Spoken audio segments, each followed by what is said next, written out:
We're well along the way in our programs, and we want to present one today that has to do with time. Because time throughout the Bible is a very, very problematic subject. Time, we think that the earth and the universe was made in 7 days, literal days, 24-hour days. Yet we find in the Bible there wasn't even a sun or moon, let alone the solar system, until the 4th day. So that's a problem. What kind of time are we talking about? Scientists, they come up with their ideas and their theories, and they claim, well, the earth is over 13 billion years old. It's 13 billion and a half, I think it is. How can you say it's 13.5 billion years old, where Einstein tells you very plainly, if you believe in him, that time is relative? If time is relative, how do you know? Well, some say they look into Earth's strata. They call that the phylum, like a file. The Earth strata, you have a tertiary period, or you have the, all the different periods of time that are right layered, right in our Earth. You can drive to places that have these limestone cliffs, and they seem to have these strata that are there. The only problem is, throughout the whole world, they're all in chaos. There is no uniform strata. What they think is in one time period does not apply to another. And some literally are crossways. So to use that as a reason is not very reliable. So to use phylum to decide time periods is rather fallacious. And then you got the other end of the scope as well. You've got people who look at time as if that they could go back and measure the carbon dating. It's called carbon dating, right? It means the half-life. It means the amount of carbon in the air, its half-life is every 5,000, roughly 500 years. If there's carbon in the air, it disappears every 5,500 years in half. Well, if that be so, why are we worried about the carbon in the air? Why are we today in the greenhouse approach saying there's too much carbon? It's going to be gone if we believe in carbon dating, right? In 5,500 years, it's going to be gone. Not only that, the irony of believing in this nonsense about that man has put too much carbon in the air.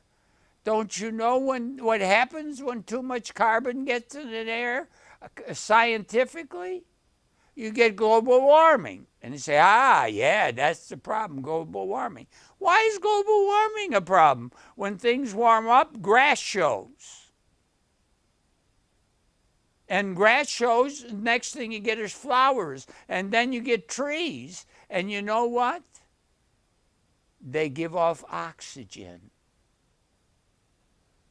Oxygen, all the plants eat the carbon out of the air, so it's cyclical. So no matter how I want to measure things, if I get involved with the question of science having the right answer, I run into a lot of problems to answer. I recently listened on TV in the History Channel of a woman from England who's a top scientist. And she was asked the question, does man put too much carbon in the air?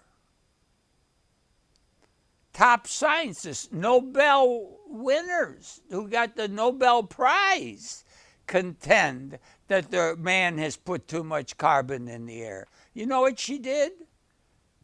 She said it's a bunch of malarkey. She went to them. She's from England. in Greenwich Village. She went to those top scientists who claimed there's too much carbon in the air. They're the ones who said it. You know what they said? We never said that. We never said that. They said on a computerized basis it shows there's too much carbon in the air. But it doesn't mean that's true. In fact, now we found out that it's only half the amount that we thought it was. There's only 1% instead of 2% carbon. Oh, this is all over time, isn't it? The whole problem is understanding time. And what is time? If you look only to human beings for the answer, you're going to be sadly mistaken. You're going to be in error more than you're going to be in truth. And for us to, we said God is dead after the 60s. Anybody over 30 doesn't know what he's talking about. That's what happened at Woodstock, when they got drunk and full of drugs. And we celebrate that day today as if it was something. And all it was the time to go crazy. Give up their minds and their reason and their thinking. And it's all about time.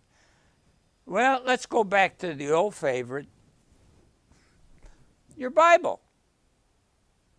What does the Bible show about time? Well, we know in Genesis 1, the word is yom, for day. Day does not mean time. The Apostle Peter said a very striking thing. I want you to see that, what he said, 2 Peter, what he told us about time. Very interesting point. Now, God's going to set it straight right through the book of Peter. No problem, no difficulty. It's all there. It's all plain.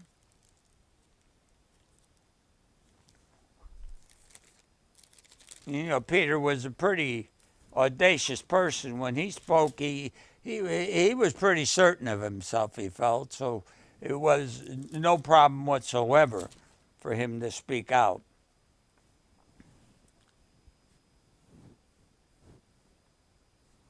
Here we see Peter starts to bring out in 2 Peter 2 that Noah was the 8th preacher of righteousness. Now, what did Noah know? The book of Jude tells us that Enoch was the 7th prophet from God. So either one, we knew that, and it tells us very plainly and clearly. And here in verse 8 of 2 Peter 3, Peter says, "But, beloved, be not ignorant of the one thing, that one day is with the Lord as 1,000 years." So how God thinks, there's no difference between one day and 1,000 years. And 1,000 years is one day. So it's telling you very clearly that there's more than one way to count time. And the Bible has 3 ways that we have to cover that's going to count time. It's going to cover time, divine time, which you found out could be any kind of time, right? The second we see is to count time from darkness to light, or light to darkness. We call that astral time. And then the third type is earth time, which is 24 hours a day. So there's 3 kinds of times that we have to discuss. We're ready to proceed on the 3 kinds of time that we found out exists. One is divine time. The second one was astral time. And the third was earthly time, or 24-hour days. In fact, we're going to see God counts one other period of time another way, but we're going to wait till we finish the 3. Then I'm going to put sort of the crown on the top of it and see how it all fits together. Divine time, what is divine time? We get very confused when we read the Bible, because when you read from Genesis 1 all the way up to the flood, people seem to live for thousands of years. Correct? I mean, they talk about people living thousands of years. Methuselah, he lived almost 1,000 years, Methuselah. Did he? Did Methuselah live for 1,000 years? Truly, I don't know. I don't know. It depends how you're counting the time. Because you see, divine time is eternity. Let's say it again. Divine time is eternity. It's forever. And to God, when he looks at time, all he says is it's eternity. So I'm telling you how God counts time right from the beginning. Time is forever. Forever. That contradicts Einstein. Einstein said time is relative, right? E equal mc squared. He says that energy, E, which is nothing more than a power, right? Energy is a power. He says equals, if you want power, something to make something, energy to do something, to create something, if you want it, it equals m, which is the word mass, and mass has to do with the totality of what composed that mass.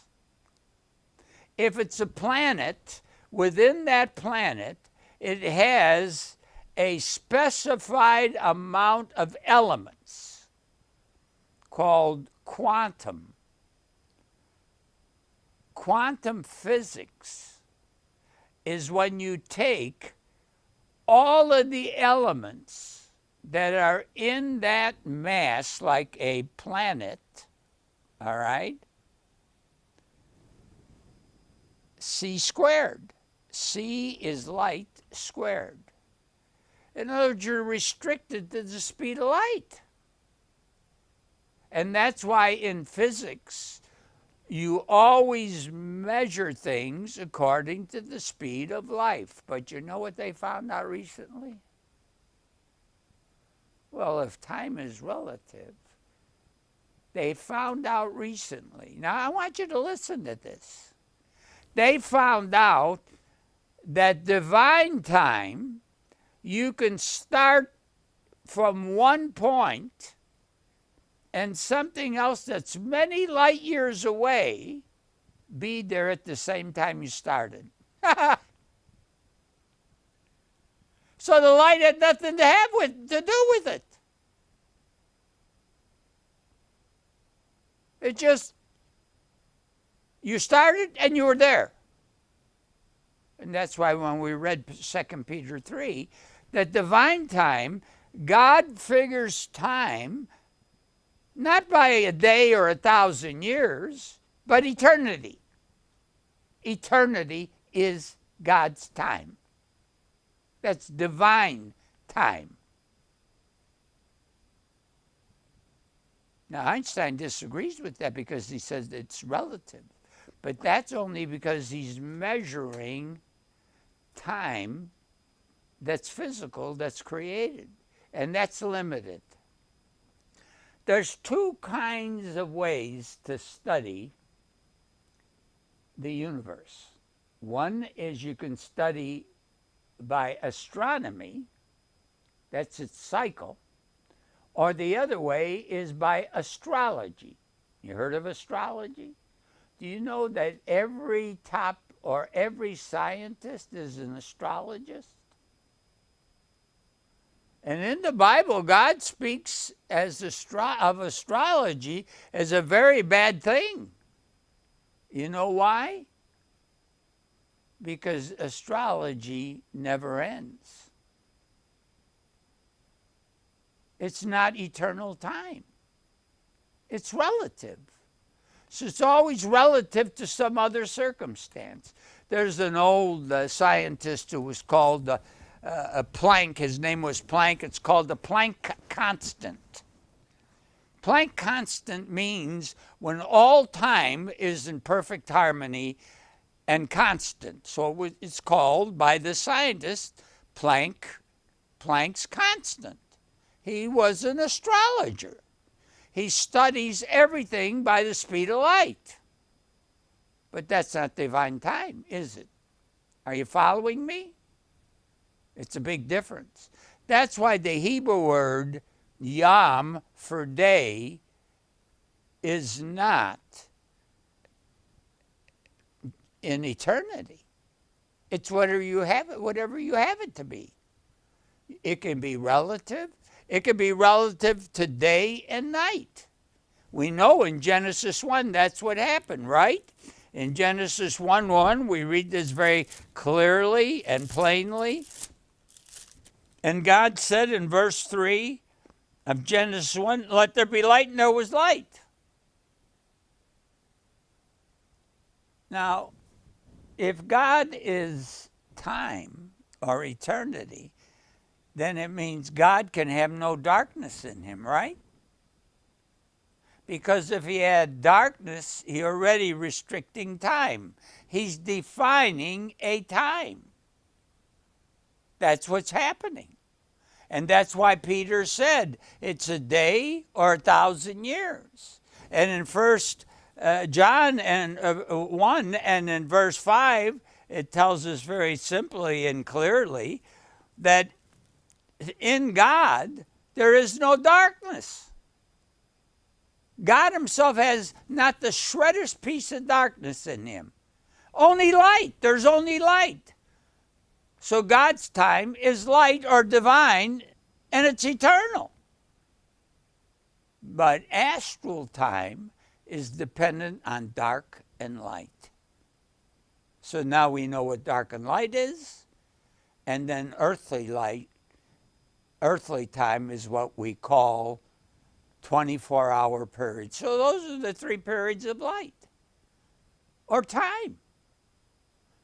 So time is eternity, and all other times are relative. So we certainly hope that you have a grasp. When we're in the Bible talking about time and history, it's all relative. One is eternal time, which is God, and that's true time, because it means it always continues. And then we found out also then there's astral time. Depends how big a sun is or a planet is. How long it takes the planet to revolve around the sun. And the third kind was earthly time, or 24 hours a day. But now remember, I told you in the beginning, there is a fourth time. And this fourth time, you better grasp this, because this is getting into the meat of the gospel. The fourth way God counts earthly time. Are you hearing me? We're not looking at this from a divine time mode. We're not looking at it from an astral time mode by size of planets and suns. We're looking at it from a standpoint of how God looks as the earthly time, the 24 hours a day, how he counts that earthly time. The fourth way God counts earthly time is by what's called the Jubilee. The Jubilee is a time, this is the beginning of paradise forever and ever, with earth and heaven united as one. This is the conclusion of the whole gospel. When God makes all things new. Let's read about that time in Revelation 21. Very simple, very clear. This is a wonderful time. There's no pain, there's no suffering. Revelation 21 and verse 1, it says, and I saw a new heaven. The heaven's wiped out. But this is just talking about the atmosphere, ionosphere. He said, and I saw a new heaven and a new earth. So all the other was burned out. It's all gone. The lake of fire took care of that. And if you get one of my books on the lake of fire, you'll see it's God himself who's the lake of fire. He's the one who burns everything up. That's the reason he doesn't show himself. You know why he doesn't show himself? If he ever showed himself, we'd all be crisp. We'd be burned up. He can't. So this is a time of a new heaven and new earth for the first, now get it, that first heaven and the first earth that was created in Genesis 1:1 passed away. It's gone. Fini. It's finished. And there was no more sea or ocean. No more oceans. Just lakes, ponds, and rivers and streams. No oceans in this heaven on earth, on this new earth. It's the time of the new heaven and new earth, where God dwells on earth. This is the Garden of Eden restored. It's the gospel, the good news, finally coming to pass. And I, John, saw the holy city, New Jerusalem. You know, if you ever took, in Isaiah 40, they knew at that time that the earth was a circle.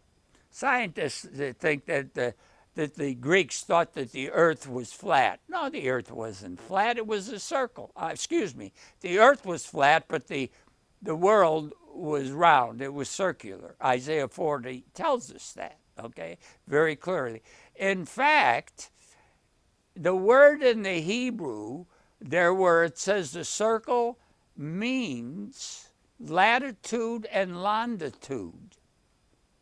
If you took the center of, from the top axis of the North Pole down to the south, the longitude, and the latitude, they're like a cross, right? And where that cross meets is Jerusalem. Ironic, isn't it? And Christ died on a cross. Isn't that amazing? That's amazing. And then it says, so John saw this holy city, but this is a new Jerusalem. The old Jerusalem's wiped out. It's gone. It burned up with the rest. This new Jerusalem, coming down from God out of heaven, prepared as a bride adorned for her husband. Oh, God's wedding. God gets married. Who does he get married to? He gets married to New Jerusalem. Galatians 4 tells you very plainly. Galatians 4, it says she's the mother of all living. Paul wrote it in the book of Galatians. So this only isn't the time. Christ's marriage is over, isn't it? Didn't he meet his bride before the millennium? Of course he did. The wedding feast happened in this New Jerusalem. They had a party for two. As I call it in my book, if you want to send for it, the two honeymoons. God's honeymoon and Christ's bride's honeymoon. So it goes on and says, then I heard a great voice out of heaven saying, behold, the tabernacle of God. This is the temple.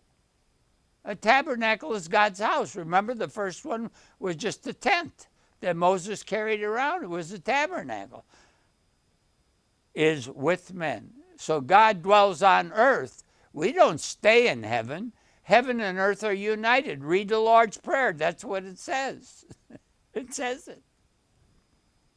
And he will dwell with them, and they shall be his people, and God himself shall be with them and be their God. And God shall wipe away all tears from their eyes, and there shall be no more death. Why? Because it's all burned up. All flesh is gone. Sin has been taken care of. The problem is our flesh. Neither sorrow nor crying, neither shall there be any more pain. For what? For the former things are passed away. Everything that has to do with physics is gone. Only spirit existence is left. Spirit. And he that sat upon the throne said, here's what God says, Behold, I make all things new. And he said unto me, Write, for these words are true and faithful. So Leviticus 25 is the chapter that covers the Jubilee year. The Jubilee year happens every 50 years. Remember I told you earth time, God counts every 50 years? What he means, he's telling you that it's the 50th year, the Jubilee, when God sets everybody's debts aside. They're forgiven. And all the original owners of property goes back to the owner who made it. So everything goes back to God, and that's the Jubilee year. So now you're talking about the fourth period of time, the time of the Jubilee of joy and happiness in eternity forever and ever. And I want you all to have a wonderful time and a blessed time, and may God be with you all. To receive a free book, please go to our website, www.godspuzzlesolved.com. You can also email us at art@mokarow.com or write to us at Books, P.O. Box 1197, Montgomery, Texas 77356. Please remember, we do not accept donations.